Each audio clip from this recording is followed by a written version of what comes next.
بسم اللہ الرحمن الرحیم۔ پیارے دوستو، السلام علیکم ورحمۃ اللہ وبرکاتہ۔ آج کی اس ویڈیو میں ہم حضرت داؤد علیہ السلام اور ایک بیوہ عورت کا واقعہ بیان کریں گے۔ پیارے دوستوں سے گزارش ہے کہ ہمارے چینل کو سبسکرائب کریں اور گھنٹی کے بٹن کو آل پر سیٹ کر لیں تاکہ نئی آنے والی ویڈیو کا نوٹیفیکیشن بآسانی آپ تک پہنچتا رہے۔ شکریہ۔ تو ویڈیو کا آغاز کرتے ہیں۔ حضرت داؤد علیہ السلام گلیل چلانے میں خاص مہارت رکھتے تھے۔ وہ ہر وقت اپنے ساتھ ایک عصا، گلیل اور ایک تھیلا رکھا کرتے تھے جس میں پتھر ہوتے تھے۔ جنگل میں شیر کی سواری کرتے آپ شیر کا کان پکڑ کر سوار ہوتے اور شیر آپ کے سامنے سر جھکائے رہتا۔ ایک مرتبہ آپ جنگل سے گزر رہے تھے کہ ایک پتھر سے آواز آئی، اے داؤد علیہ السلام، میں حجر ہارون ہوں۔ مجھ سے ہارون نے ایک شخص کو مارا تھا، مجھے اٹھا لیجئے، میں آپ کے کام آؤں گا۔ آپ نے وہ پتھر اٹھا لیا اور کچھ دور چلے تھے کہ دوسرا پتھر بول اٹھا کہ میں حجر موسیٰ ہوں، مجھ سے موسیٰ نے ایک شخص کو قتل کیا تھا، مجھے اپنے پاس رکھ لیجئے، میں آپ کے کام آؤں گا۔ آپ نے اس پتھر کو بھی اٹھا لیا اور اپنے تھیلے میں ڈال لیا۔ ابھی چند قدم ہی چلے تھے کہ ایک تیسرے پتھر نے صدا لگائی کہ میں حجر داؤد ہوں جو نبی ہیں اور وہ مجھ سے جالوت کو ماریں گے۔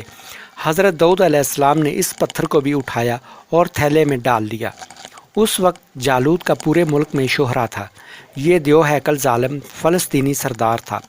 اس نے فلسطینی ریاست پر انسانیت کے ناک میں دم کر رکھا تھا۔ ریاست کا بادشاہ طالوت بھی جالوت کے مظالم سے تنگ تھا۔ اس نے اپنے وزیروں اور مشیروں کو بلایا اور جالوت سے نجات کا طریقہ دریافت کیا۔ ایک وزیر نے آگے بڑھ کر عرض کی کہ بادشاہ سلامت، میرا خیال ہے سلطنت میں یہ اعلان کروایا جائے کہ جو بھی نوجوان جالوت کو قتل کرے گا، بادشاہ سلامت اسے آدھی سلطنت دیں گے۔ بادشاہ کو یہ تجویز پسند آ گئی۔ اس نے منادیوں سے ملک بھر میں اعلانات شروع کروا دیے۔ یہ اعلان حضرت داؤد علیہ السلام تک بھی پہنچا۔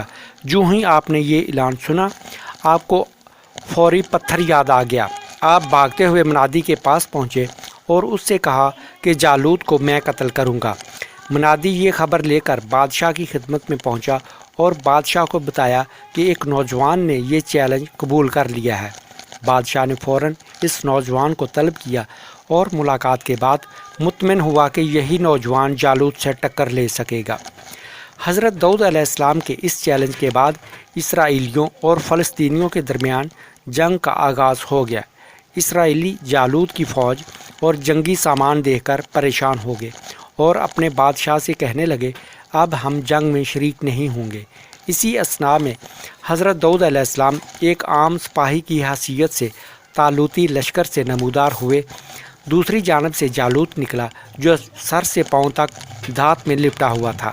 دونوں نے ایک دوسرے کے آمنے سامنے کھڑے ایک دوسرے کو دعوت جنگ دے رہے تھے۔ حضرت داؤد علیہ السلام نے اپنے تھیلے سے گلیل اور پتھر نکالا، پتھر کو گلیل میں پھنسایا اور جالوت کے سر پر دے مارا۔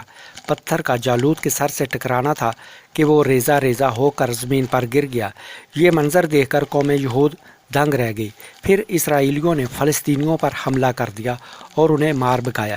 بادشاہ آگے بڑھا اور اس نے اپنے وعدے کے مطابق حضرت داؤد علیہ السلام کو آدھی سلطنت عطا کی اور اپنی شہزادی سے آپ کی شادی بھی کر دی، اور یوں حضرت داؤد علیہ السلام اس سلطنت کے بادشاہ بن گئے اور یہ محل آپ کی قیامگاہ تھی۔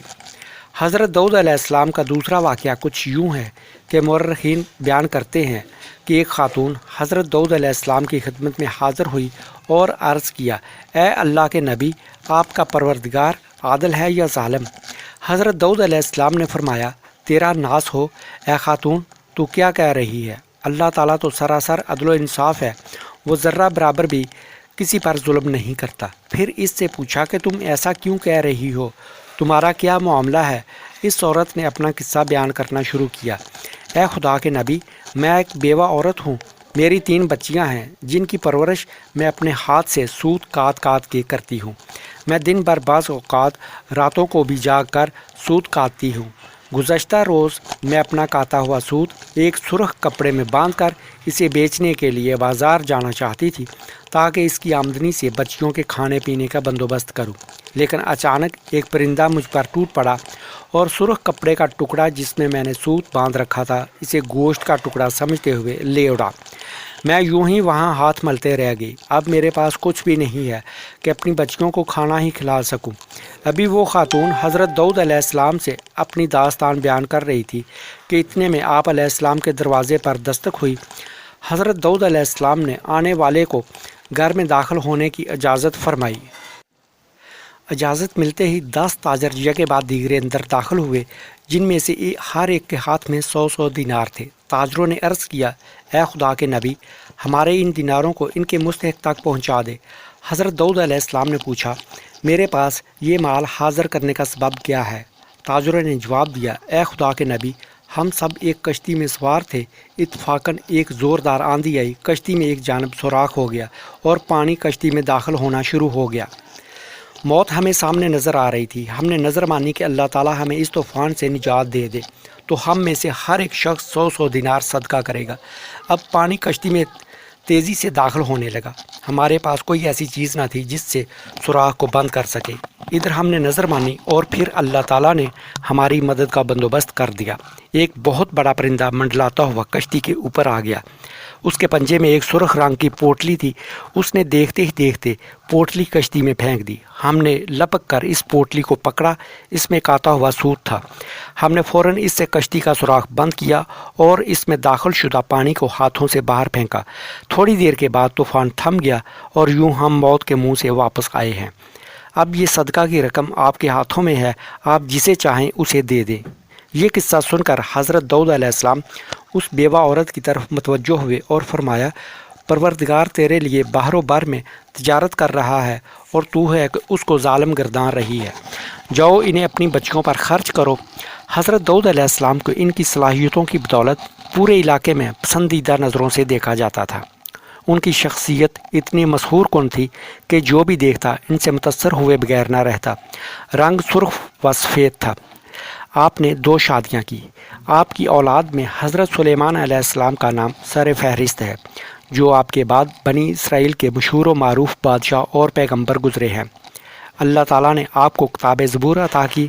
آپ علیہ السلام نے اپنی زندگی کے آخری ایام بیت المقدس میں گزارے اور اسی دوران وفات پا گئے۔